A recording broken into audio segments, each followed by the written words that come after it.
Welcome back, everyone. Thank you so much for watching and listening to this episode right now. Today, I'm actually here with another guest, one of my friends, Jamiel Strickland, and I'm so excited to get this convo started. Me and Jamil, we actually connected on social media, and we have some of the same mutual connections within the same circle. And Jamil, he's making a profound impact in the field of real estate when it comes to wholesaling and flipping properties. And he also has a Detroit-based real estate company called Rhino Home Solutions. So we're going to get into all of that within this episode. And I wanted to thank you, Jamel, for coming on the show. How's it going? Hey man, I appreciate you inviting me. Everything's good, man. I'm doing great, doing better than I deserve. So everything's good for sure. That's great. Well, I'm so glad to hear that. And I did want to say, everyone, if you can like, subscribe, and share this video throughout the conversation. If you can leave a comment, that would be greatly appreciated. So to get things started off, for those that haven't heard about you or about your story before, can you share your background and experiences with the audience? Yeah. I'm as I tell people, I'm a hooper, right? So I played basketball my whole life, and played college basketball. And it wasn't until joining was like, so I went to school for economics and business. So kind of when basketball season was, my senior year, it took me 5 years to graduate. So I had a year of just like being a normal student, if that makes sense, because I did my 4 years for Hmm. basketball. So my fifth year, I joined the econ club, and I'm getting around people that's talking about investing and income, and I mean even that time, Bitcoin, which was what 2016, I graduated. So Hmm. we was talking a lot, real estate, everything then. So um, it really kind of when basketball ended, I really had to start looking for other things to live a lifestyle that I want to live, and so real estate caught my attention through YouTube and things like that. So ever since then, honestly, ever since my senior year of college, I really took just took heed to it. Yeah, I mean, I wish I would have played college ball, man. Basketball was like my favorite. It still is to this day. I love the game of basketball. I played in high school. College, I tried to walk on, didn't make it. But that was always a dream of mine to play at the highest, at the highest level, or even playing college as well. So it's great that you got a chance to have that experience and having the econ background with finance. I know that taught you a lot about business as well. So speaking on how you when that was one of your first times with actually learning about real estate as far as on YouTube, I actually wanted to ask, like, how did you get started in real estate? What inspires you to get into the industry? Man, so the answer is really just getting money. like, Yeah. like I just wanted to get, like, I was like, man, I'm tired of like not having money. I don't come from much, right? Like Yeah. I was thinking the other day, like I never, like, my family, meaning like my mom and dad, not like my outside family. My mom and dad never owned a house ever. Mm-hmm. I've only lived in apartments or townhouses or something like that. We never owned like a single family home ever. Whether Mm-hmm. we was live, no matter what city we was living in, never did. We always jumped. If we did move, it was to another townhouse or apartment. So like I don't know. I just kind of like always wanted a house, just like as a young kid, like just not having one, right? Mm-hmm. So I don't know if that was an inspiration or what, but then I was like, I graduated. I'm not playing, overseas basketball. I'm not going to the NBA or G League, D League, anything like that, or G League or Canada League or anything like that. So I was like, bro, I'm about to make more money than these dudes. So I was like inspired to like make the money that an NBA player, what I'm saying, like that was my goal. Like I'm about to. That was always my goal. I'm gonna own NBA type of thing. So it was like that's Mm-hmm. always been kind of my goals. So that's kind of where the inspiration came from, was like just not having much, and then at the same time like I could live the life that I want through real estate and other businesses and Mm-hmm. such. Yeah.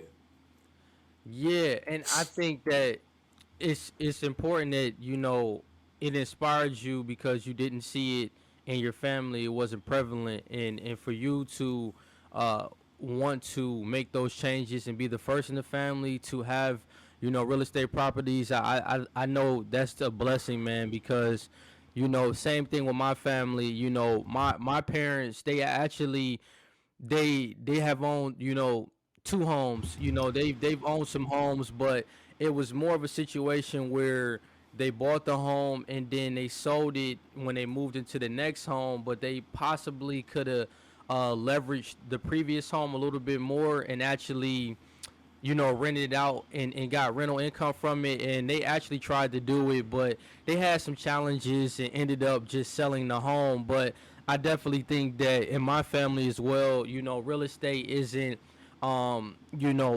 it's I have some family members that have done it, but more of my family members are still in apartments or condos. They don't really actually have home ownership. So I think whenever we're talking about that conversation, it's so important to actually, whether it's acquiring rental income or wholesaling, getting those passive income streams is very important. And I actually wanted to ask you, I know you have experience with wholesaling. Can you kind of share what wholesaling is exactly, what it is, and kind of how you've been able to be successful at it when you first got started? Yeah, so wholesaling is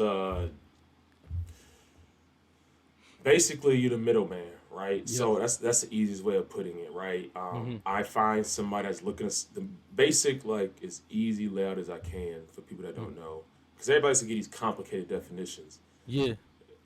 You find somebody that's looking to sell a house, Mhm. then you find somebody that's looking to buy a house, aka an investor or a flipper or a Mhm. landlord, and then you connect them both, and you get a fee in between. That's like the easy way I like to explain. Like you find somebody's looking to sell a house, you know somebody's looking to buy a house, investor, flipper, any type of investor. You're the person in between that has a contract in between them both, and you get a fee for just bringing those two together, Mhm. essentially, right? Yep. That's what wholesaling is. And you said how to and what you said? What about for me again? Well, how were you able to be successful at wholesaling when you were doing it, or if you are still doing it? Yeah, How did it work out for you when you got into that strategy? yeah. I mean, it paid off my debt, my student loan debt, which I'm sure we'll talk about. But Yeah. it, it I just didn't give up. Like real, like I was like when I made up my mind to wholesale and do anything in real estate, I said, you know what, I'm gonna literally spend as much money until I do a deal. I don't care if I'm like what the circumstances are. So, Mhm. I start off doing bandit signs Yep. and then work my way up from that to me cold calling. And now I have my own virtual assistants that cold calls. So, Mhm. it's just progression. But the success just came from just being consistent as much as you possibly can, and Mhm. then branding yourself and trying to be the expert and trying to find investors that trust you to find good houses and good deals. Mhm. And that's through things like bigger pockets, Yes. things like just being going to meetups around the area and stuff like that to really show that I can do this and I have good deals. But also, on the other end, putting out bandit signs, cold calling to find these people that's looking to sell. So with the bandit signs, for someone that may not know what exactly bandit signs are, like how if someone is trying to get into real estate using a wholesaling strategy, what where were you able to get the bandit signs? What websites? Just kind of give like a brief explanation for those that may not know exactly what a bandit sign is. Yeah, I'm gonna give you some games. So this is I did. So I remember I went on somebody's Facebook and I made a video. I need to find that video. I'm gonna like upload Mm. it to my. It's old. So this is what bandit signs is. You probably see them on the roads, you guys, where it says like "We buy houses cash," like in a yellow and black poster, right? Mm-hmm. And it's like stuck in the ground on a corner of the street or something like that, right? Y'all, I'm sure everybody's seen it.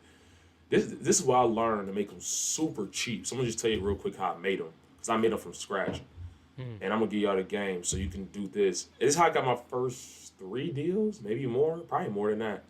But all my first deals were bandit signs, every single one. Like my first 3 to 4, maybe even 5, I can't remember. What I did was You go to anybody in Michigan knows a Dollar Tree, right? You Mm-hmm. go to Dollar Tree. I'm gonna show you how to make a bandit sign with like $20, right? You can make a bandit sign like $3. I'm gonna show you how. You go to Dollar Tree, and they're called white foam boards. Don't get the white boards like the white paper ones that you do for like a science project. You don't want that. You want the foam. They're a little bit thicker, right? You turn it horizontal, and you cut it in half. So that's 50 cents a sheet. You follow me? Because it only takes one of those. You follow me? Mm-hmm. And now what you do? So now you got the board.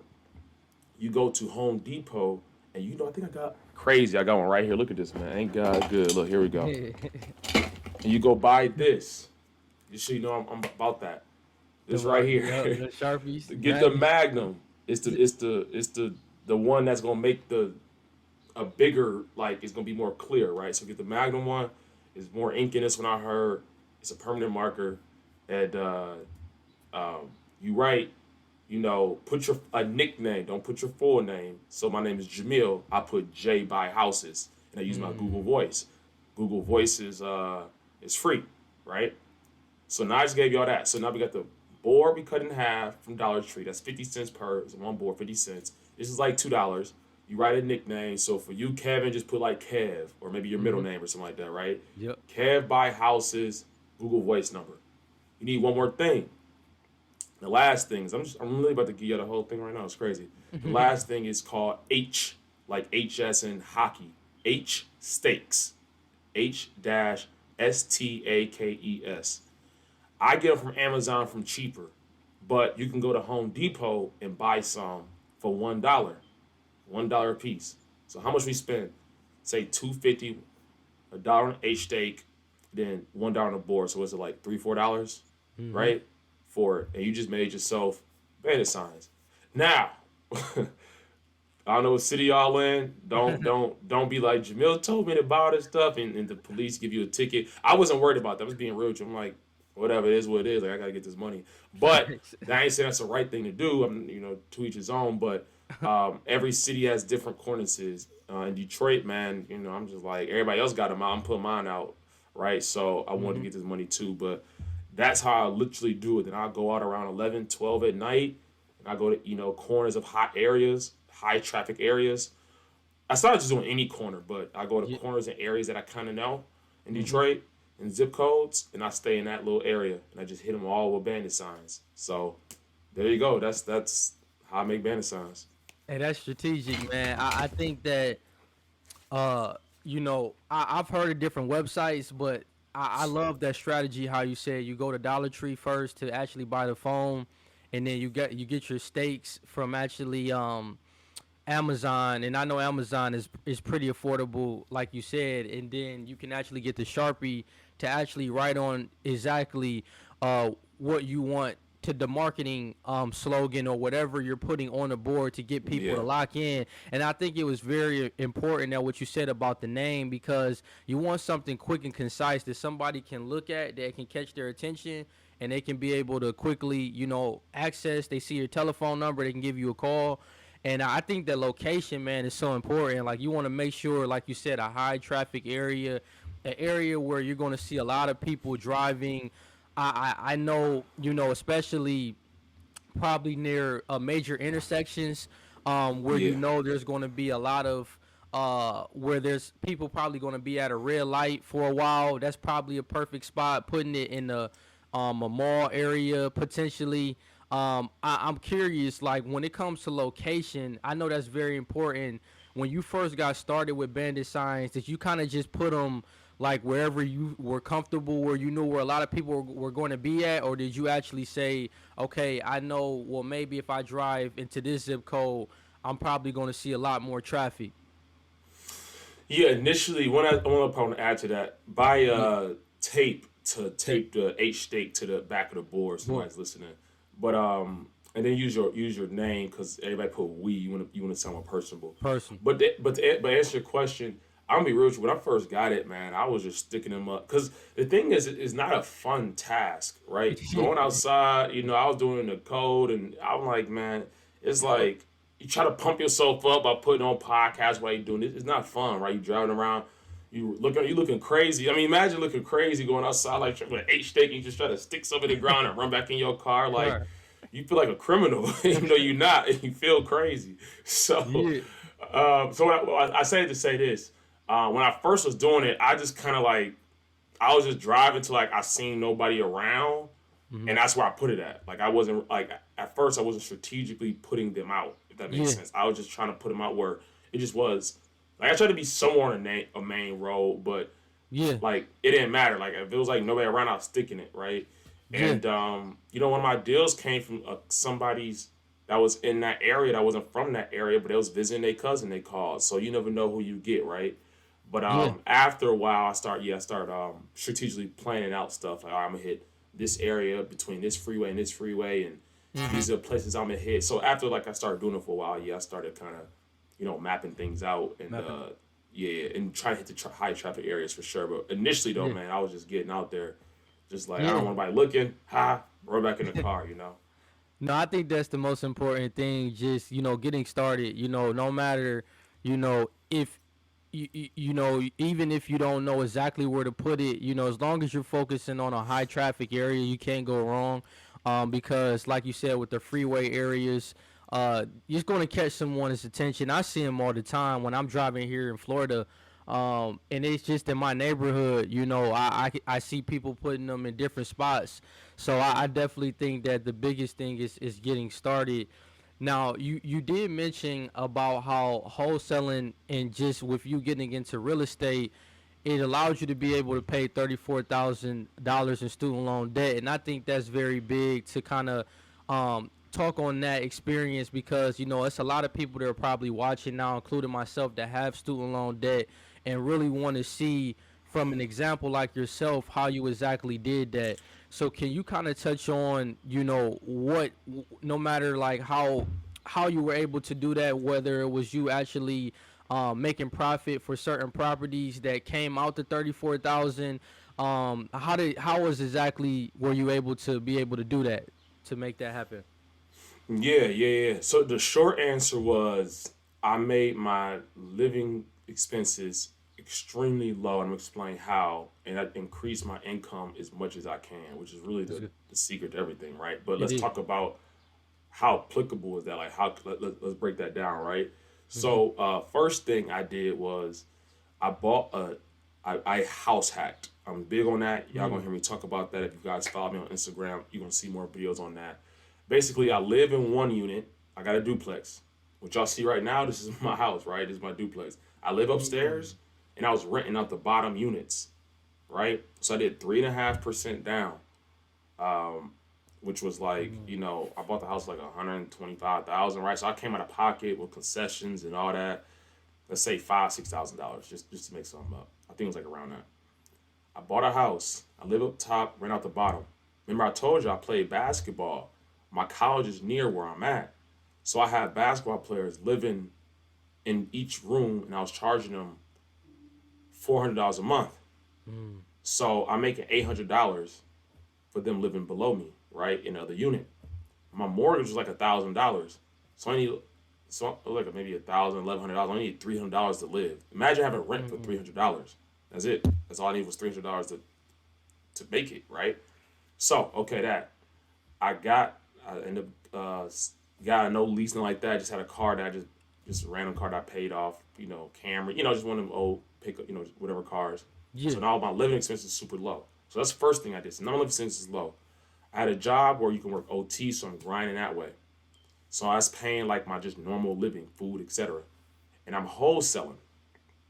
And I have another property. So another thing is, and I'm gonna mention, I don't know if we're gonna get to it, but I bought a single family home on the west side of Detroit, and that was cash flowing like $500 a month, right? Mm-hmm. So okay, so I got cash flow $500. My income from my job, I'm busting my butt. I mean, I'm working 60 hours. I'm going crazy. I probably come up like an extra $1,000 just like extra cash, right? Mm-hmm. So now it's $1,500 right there. And then when I was wholesaling, I may get a $4,000 check, $3,000 check. I put the whole thing into it. So, so I was doing 1,500 a month, just paying it down. 1,512. What's that like? 1,000. That's 12,000 a year. Probably actually another like I was probably putting like 14,000, 15,000 just off my job and my one rental property, right? Mm-hmm. And then I'm wholesaling that year, and I had a crazy month where I just wholesale like 4 houses in 1 month, right? It was like my first like 5 months doing it. And all that money, 3,000, 3,000, 2,500, 4,000, 5,000. I'm just paying off debt, paying off debt, paying off debt, not doing nothing, not buying no Gucci, no designer, nothing. Trust me, I love all that. Y'all gonna hear me talk about it. I love all that. I'm bougie as they come. I mean, I'm that guy. But I was low for I'm talking like a year and a half. I'm low. I'm talking like packed lunches, like Mm. I ain't going out, like all that for like a good year and a half. And I paid it off from that one rental property, making 500 cash flow, wholesaling. A lot of stuff I was doing was low marketing costs, like banner signs, right? So Mm-hmm. I made spend $300 on marketing, but I may make 2,500 on a wholesale deal. It didn't just Mm-hmm. grind in my 9 to 5, and I paid off that debt in like I'm like a year, year and a half. I'm gonna find a real document so I can start putting that story on Instagram. But Yeah, yeah, them three things, man, bro. got me off.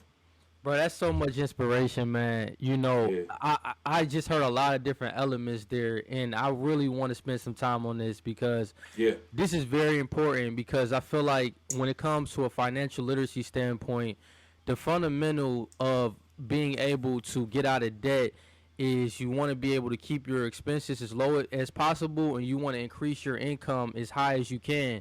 And that's exactly what you did. With you having to have your rent only be, you only had to pay $300 because you were strategic with it. You had, I wonder, when you said it was 3.5 down, did you use an FHA loan to, yep, to yep. per- FHA loan.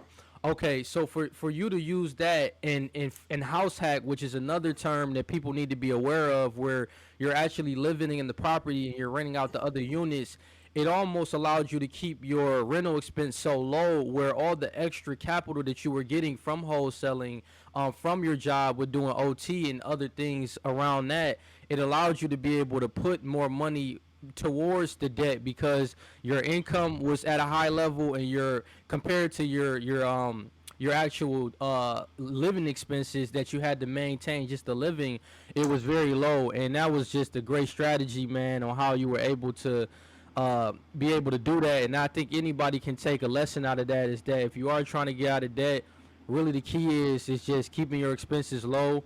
And you gotta live humble, man. For a while, you can't be going and eating out. You can't be doing no partying. You gotta make those necessary sacrifices so you can be out of get out of debt.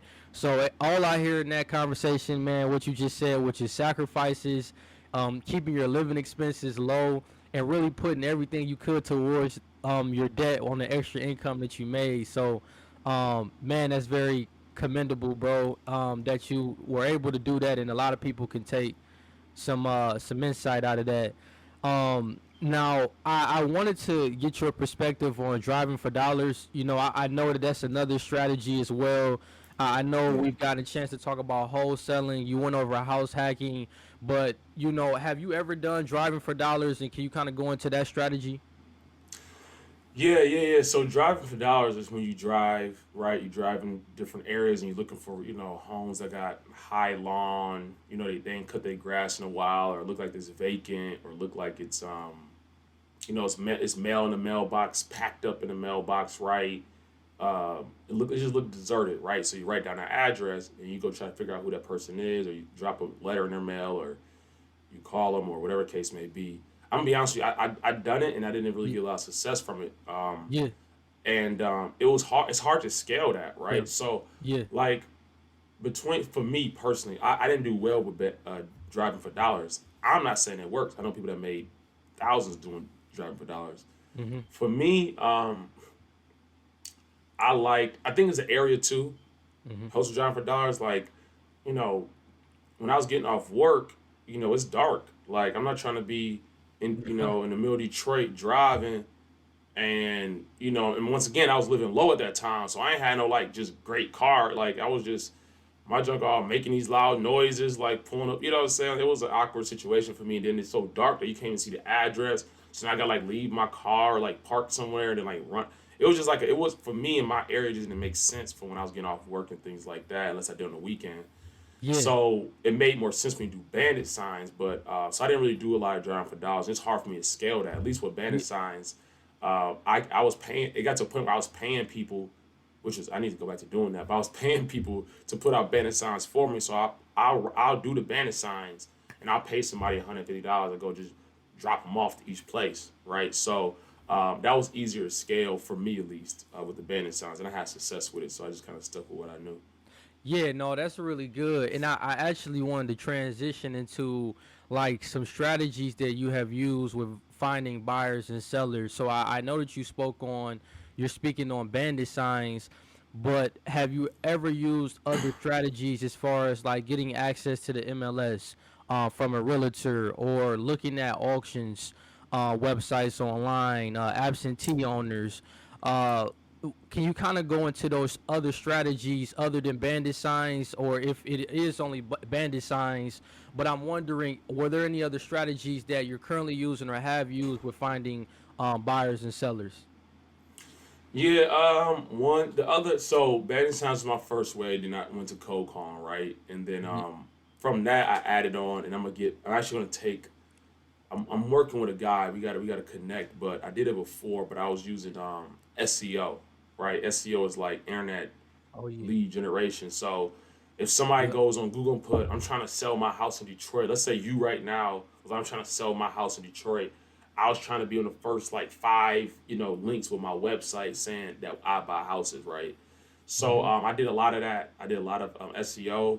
I don't know if we closed a deal, but I got quite a lot of leads from it. It's something I'm going to be back on ASAP. Like that's coming back soon because just like any business, right? It's a business. Wholesaling is a business, right? I'm in the Hmm. marketing business. To be honest with you, real Yep. estate's a product. So you gotta be a great marketer, and it's active and it's passive marketing. So Hmm. active marketing is cold calling, right? Hmm. I'm more on the offensive side, right? Whereas using internet marketing and Facebook ads and things like that, Hmm. and SEO, Google search is more of a passive thing where I can't. I'm just kind of waiting for somebody to. It's kind of like voice, which I did before voicemail drops, right? It's like Hmm. you leave a lot of voicemails and you just hope somebody calls you back, right? Same Hmm. thing with internet marketing. So I try to play both sides. I try to be offensive and kind of be on attack mode, but the SEO internet was really good. I use the Carrot website, carrot.com, I think it's called. And, they teach you how to, rearrange all the words and put in keywords so it can pop up on Google and all that good stuff. The search engine SEO for everyone that may be wondering what exactly that is. It's search engine optimization. It kind of like what Jamel is saying. It allows you to uh, really pop up more on the internet with certain searches. Where if someone is looking to sell their house on Google, it's really coming up with different strategies. So your link could be the first thing that pops up if you are doing wholesaling, where they can actually have access and reaching out to you. So I think that's very big, like you said, from a marketing standpoint, to actually get someone to see about your services. And I know that you also mentioned with the lead generation platforms. I think that is a key factor on uh, when you're trying to find your first property. Can you kind of talk on some lead generation platforms that you started off with and kind of some that you are currently using now? You talking about for SEO? You talking about for just anything? Well, lead generation, like kind of like when we was talking on off camera, like with real flow, Got you. those Yeah. different type of things. Got you. Yeah, yeah, yeah. So some more game I'm gonna give y'all, right? So I'm gonna tell y'all like how I progress because there's a saying, and hopefully anybody listening to this can take from this, and I really learned it, and I get it the more that I'm in business and more that I meet with people. You should when you're listening to people like YouTube or podcasts or anything like that. Sometimes it's best to learn from a person that's kind of near your level Mm-hmm. versus somebody that's done a million deals because it's too far of a gap for you to really understand, right? They're spending 10,000 a month in marketing, and you don't have $10,000 to your name. That's nothing wrong with that. We're gonna get you there. That's the point of this podcast, right? Mm-hmm. It's good to listen to like the beginning phases so you can work in beginning phases and grow organically. I said to say this, I'm gonna tell you what I use now, but I'm gonna tell you how. Actually, I'm gonna tell you how I got started and what I'm gonna use now, so people could take from it. I used what's called lead mining, LEADMINING. They were the cheapest out there, so I was buying list from them, which is a list was vacant houses in whatever zip code you want or city you want, right? Vacant houses, absentee owner, right? Which is kind of like the owner is not in the house, right? So it's how it sounds. The owner of the property is absent, right? So it's those properties. Vacant houses where there's just nobody in there, right? Tired landlord list, buyers list, right? I was buying from lead mining. The reason why I did lead mining is they're cheap, the cheapest I could find. And then I was skip tracing through lead mining. Once again, the cheapest I could find. You can also use Fiverr to get some really cheap skip tracing as well. So that's how I started. But the thing is, data is probably the most important thing when you're talking about code. We're talking about a lot of things, honestly. Data is everything, right? But data was very important to having accurate numbers, accurate addresses, right? So using lead mine is cheap, but it wasn't accurate. So I graduated from that and went to what's called Real Flow, REALEFLW, which is a little bit more accurate data as far as these lists that you need to do if you want to start cold calling or sending out direct mail. Now, I once again back to where I was at in my life, and even to this day, like I'm still grinding. It was a time you could get like 1 month free. I put in I made so many Gmail and Yahoo emails to get that 1 month free, so I can keep pulling all these lists for free for that month, right? Uh, so once again, that's where I was at, and I ain't saying it's the right thing, but once again, I'm gonna tell you now. I spend all this money on VAs and all. That's all cool and all, but where you at right now, if you listening, that may not be where you at to can do that. So lead mining was cheap. Then I went to Real Flow, and then I was still using lead mining to skip trace. That's how I started. Those two things to get numbers and to get lists, so I can cold call or send out mail. Now I use PropStream, right? It's $100 a month, so I get vacant leads and they update their stuff a little bit more. And I use batch skip tracing. I really like them a lot right now. That's what I'm using right now. I may change, but right now I like them a lot. I get multiple numbers, more accurate numbers. I get data faster, and that's I may spend I spent like $600 2 days ago just on that, and I spent like $700-800 between them both. Now I do, right? That's for getting maybe 3 zip codes. Back then I was spending like $100-200, right? So it's all where you add in your stage of your wholesaling career, but that's kind of the progression, right, of lists and things like that.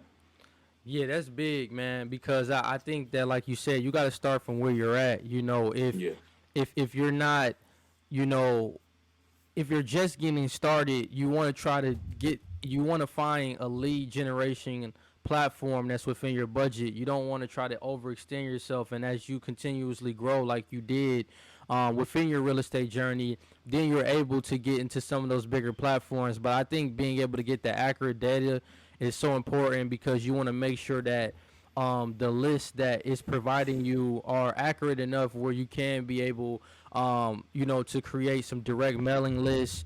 And I actually wanted to tap into that. When it comes to postcards and actually writing out scripts, I know on your Instagram bio, you're very familiar when it comes to scripts, and I kind of want to get your perspective on that. Like, how important is that when you're trying to put a script together, when you're trying to find a potential buyer, and then let's say if you're wholesaling and you need to find, well, let's say someone sells you a property, but now you have that property, but now you have to find a buyer.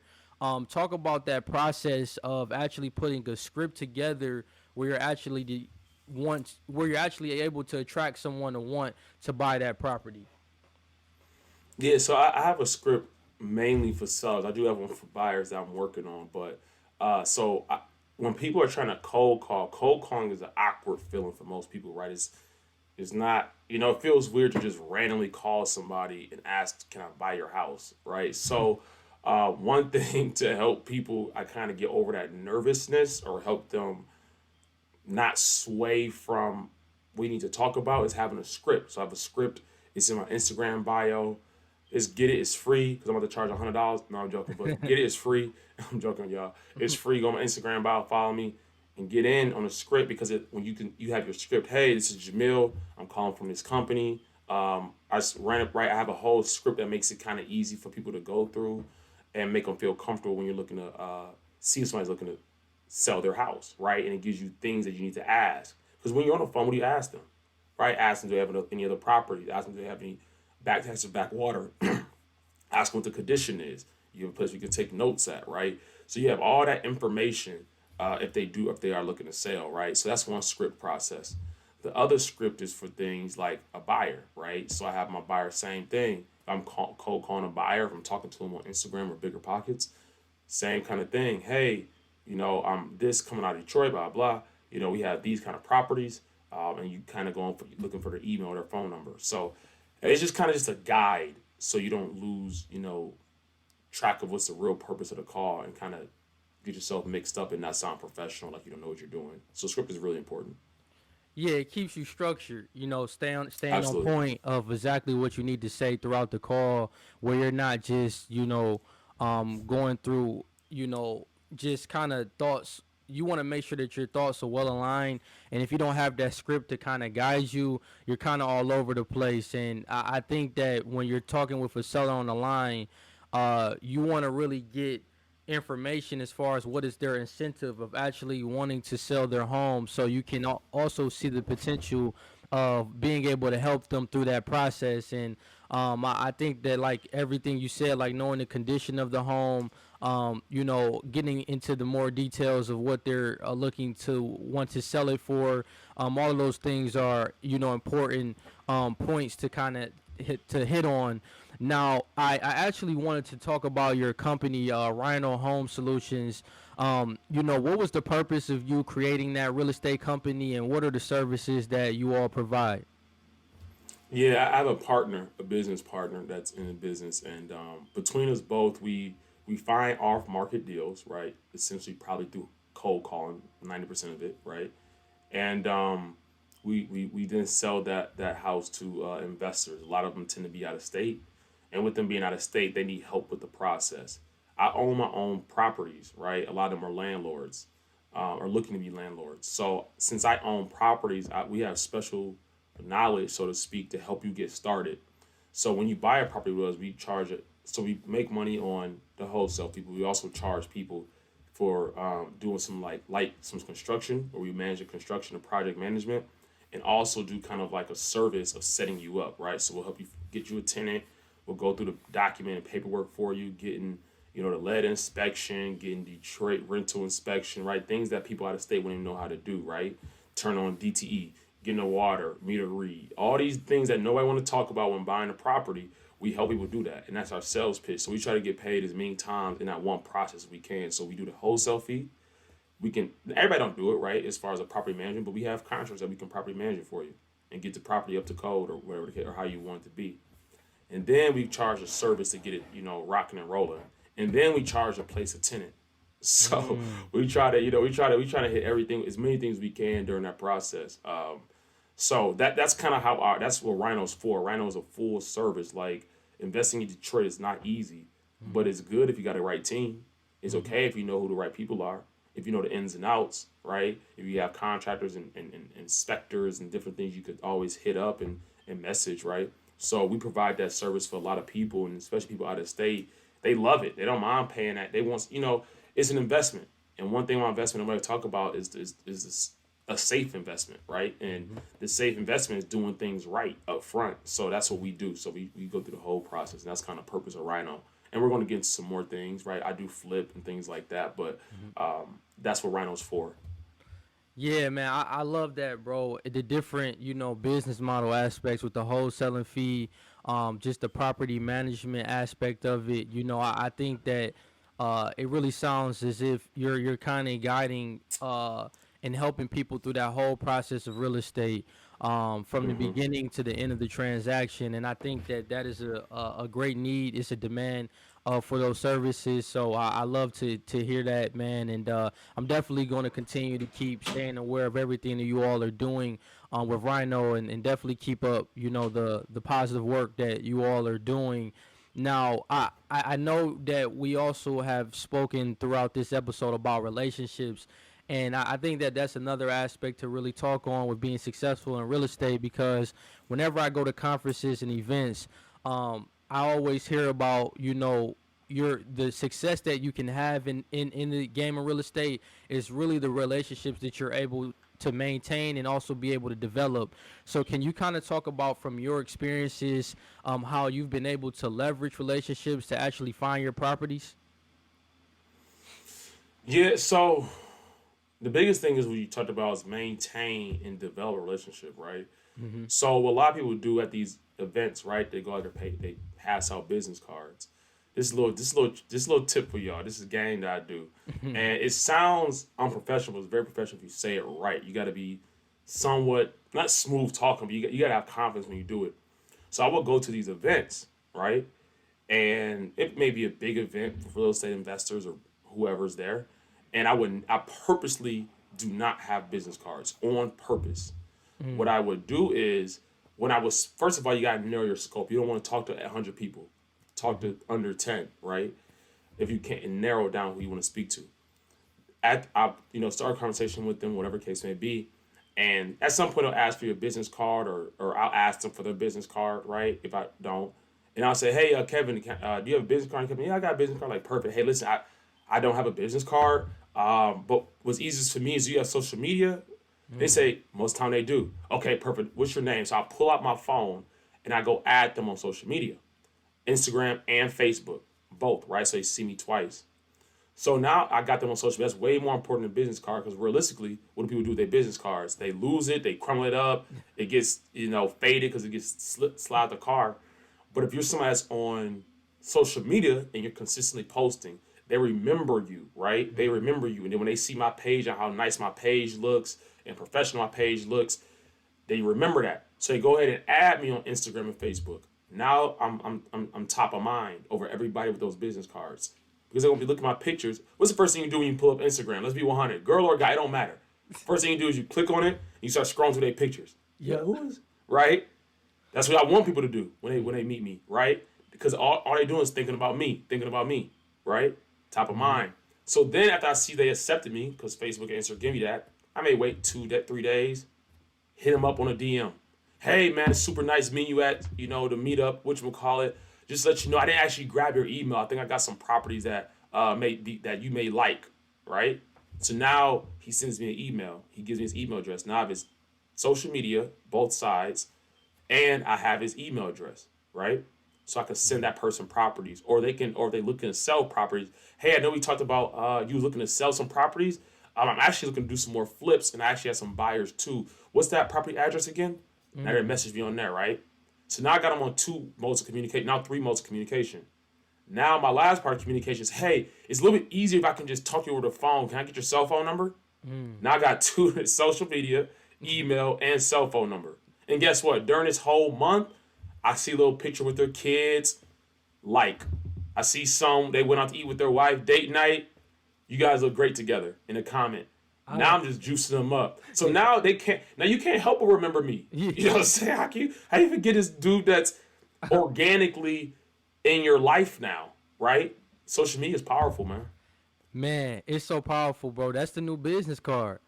I It mean, is we a can business have a card. whole conversation on that. Like, I really feel Man. like, the business cards, like you said, it is easy to lose. And if you could find a way to adding them on social media where they can see you all the time, and that's where I think the content creation is so important, because as long as you're on there constantly, they're seeing you all the time, you're top of mind. And then with the email, that's important as well, especially if you're developing. Let's say you have a direct mailing list and you want to be able to email a list of different sellers, potential sellers, some information. It's a great way to put them on your mailing list, and then with the telephone number you have direct access. And I think, like you said, by the time you start to organically engage with them on social media and also through email conversations, they're going to be willing to want to give you their number, especially if they see the value that you're bringing to their life. So I mean that's big, man, and I think that more people need to get active with looking at their social media as a business card, as branding themselves, so that way, you know, you're pretty much, when people go and look at your page, they already know what it is. Like they know, okay, this person is on it. This is the industry that they specialize in, and this is the knowledge that they have. So I love that, bro. That was just free game for everybody. That's the Um, whole point, this whole thing, man. That's what I'm trying to do, man. And if y'all got yeah, questions on that type of strategy, hit me. Like, my DMs is open. Message me. Let's talk. yeah, man. And I did. There was one thing I wanted to add to that as well. Like I've read a great book by it's, I don't know if you've heard of it, but it's called Millionaire Real Estate Investor by Gary Keller. Have you heard of that book? Yep, absolutely. Yep. And what they talk about in there is that your network should have three circles. And within the first circle, they described how that's your inner circle. So that's mentors, that's partners, consultants. Your second part of your circle is your support circle. So that's real estate agents, contractors. And then the third is your service circle, which is, it could be financial planners, developers, title companies. So I think that if you have your inner, you have your support, you have your service, and you're focusing on adding value in all of those three areas to those people in your life, whether it's through social media, through email, having their direct contact information, it's going to allow you to be able to take your business to the next level and being able to maintain and develop those relationships. So I think that that is something that, people could really take out of, and definitely pay attention and write that down, if you all are listening.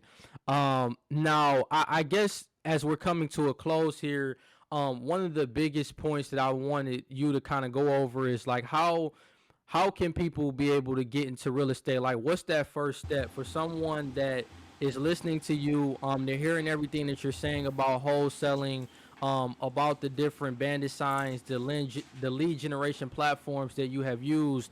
What is that first step? Like, how can they really be able to take those tangible steps to really create a blueprint for themselves when it comes to real estate? Yeah, I mean, you're referring to wholesale, I'm guessing, right? Yeah, or Particularly? it could be wholesaling, house hacking, Yeah, any form of real estate. Like even if yeah, it's just them purchasing a home, yeah. what is that first step that you can give that kind of helps you, but also can help the audience on getting I started? think I think the two easiest, not gonna say easy.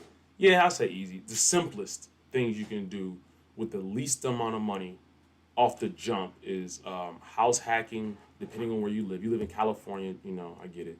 But house hacking and wholesaling, right? Mm, So, house hacking first is this 3.5% down. Let's talk about that number real quick. Let's put that in real numbers. Let's say a house hack is, let's say a duplex in your area is $150,000. 3.5%, that is what? So it's 3,500, probably like another like 6,000, yeah, 550, yeah, 500, something like yeah. that. I believe, yeah, it's somewhere around there. Yep, it's somewhere around Okay. there. You are essentially, and then you got closing costs. Hopefully, you got a good realtor, and you can go ahead and,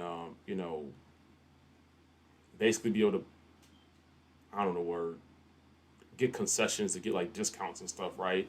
Yep. But like that will be the first step is to try to figure out a number that you can do for that. So if you can find a duplex 200 grand or lower, and you say, well, I don't have 5,500, I don't have 8,000, right? Well, Hmm. get it. Like that's gotta be a new mentality. Get it. Like I Yep. did. Like I didn't have nothing no more than anybody. That's you gotta put in OT at your job. If Yep. that's you gotta go do some flipping couches or garage sales and flipping that. That's gotta be you selling some of your old iPhones Oh, and cameras or something. Like figure out yep. how to get that money. It didn't come to me in 1 month, right? It took me I don't know how like 8 months to come up with $5,000, but I did, right? If that's gotta Hmm. be ship shopping, DoorDash, like come up with the bread for Right. that, because that's Hmm. gonna change your life. Because if you could lower your overhead, meaning how much you pay, and think about it, I was paying $300 a month, right? Mm-hmm. Remember I was talking about that earlier? Yep. Where's that money going to?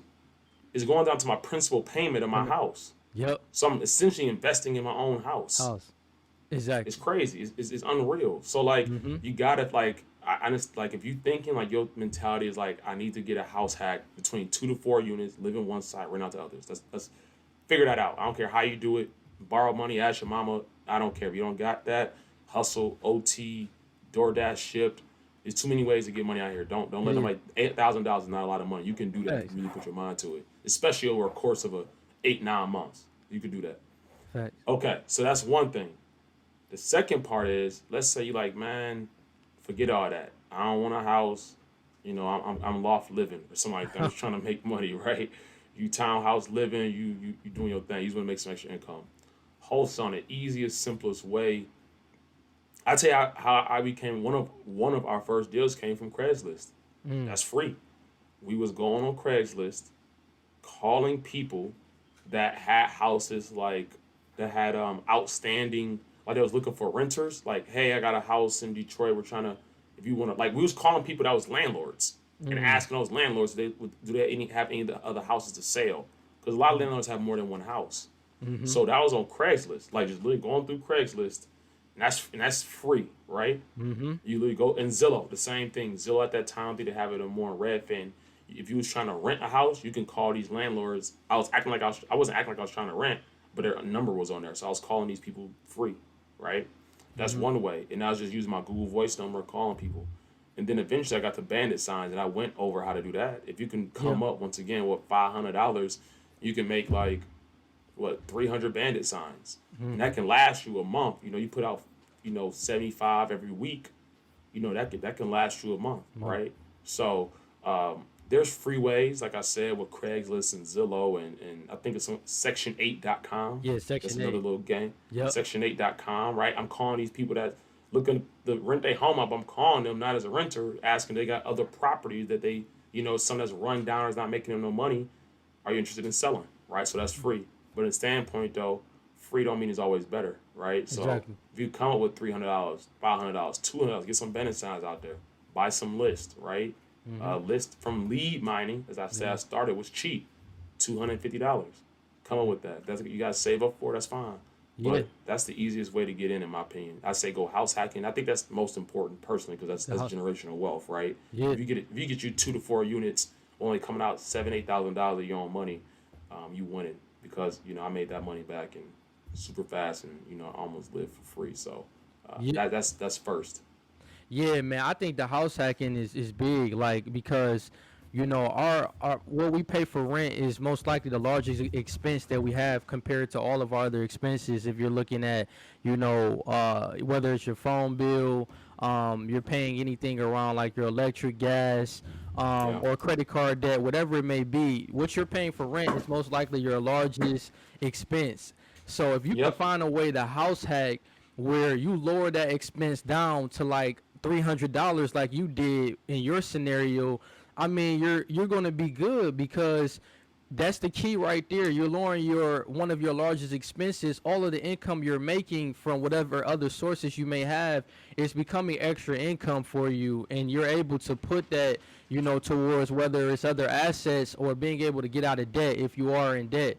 So I think that, man, that's one of the great ways, bro. And like you said, the wholesaling, being able to really get out there and put out those bandit signs and find a way strategically to get a contract between a seller and a buyer Hmm. is really big, man. So I definitely appreciate all the valuable gems you dropped throughout this episode. I hope you all were taking notes because Jamil he's doing some big things in the field of real estate, and I know I'm only going to hear more about you, man. So I thank you for the time, man. And Appreciate that. can you kind of tell the audience how they can connect with you on social media? Yeah. I would love for y'all if you got any value. First of all, subscribe to everything that Kevin's doing. Right, go insightful principles. Go to follow his page. Like support. Right, that's what it's all about here. Then when it comes to me, two places. This is where I'm putting all my money and traffic to. So if y'all listen to this, definitely do so. One is Instagram. Is my name Jamiel Strickland. Jamiel Strickland. And then the same thing for YouTube. So I'm gonna have some YouTube content coming out very soon. Please subscribe, comment, like, and help my journey in that aspect. I run a Detroit meetup here, so we're gonna start off on Clubhouse. So everything's Jamiel Strickland, my first and last name. So Clubhouse, YouTube, Instagram. Follow me on all platforms, and don't say what's up. Say hey, ask me questions. Maybe you didn't get something in this interview. Maybe when we dig deeper, like we can even set up a phone call. Who knows? Like let's really build, and hopefully I can help everybody and give them valuable information. And also I did want to say follow Jamil's Detroit based real estate company at Rhino Home Solutions. Isn't that the name Yep. of it on Instagram? Yeah, So Rhino. Yep, Rino. Yep, you'll see it in my. If you go to my personal page, which I do most of my branding and content, you'll see it in a. Because you can download the free script, as we talked about, it's free. But also, you'll see my business, Rhino Home Solutions, in there, Rino Home Solutions, in that bio. So add me on everything, man. Just reach out. Like I'm here to help. You know what I'm saying? yeah, everyone definitely connect with Jamil and his social media outlets. Also follow his and subscribe and like, share every all the content that he drops on YouTube. Definitely check him out. I'll be checking you out, bro, and subscribing. And for insightful principles, if you all can continue to like, subscribe, and share this video, if you can rate, leave a review on the podcast, that would be greatly appreciated. I'm going to put Jamil all of his outlets in the show notes, so you'll be able to connect with him. I'll also put my link tree in the show notes as well. I'm going to put my Patreon information on there, where you're able to really look at the exclusive content that I develop for you all outside of what I have here with the YouTube and also on the podcast spectrum. So thank you all for listening and tuning in to this episode of Insightful Principles, and take care.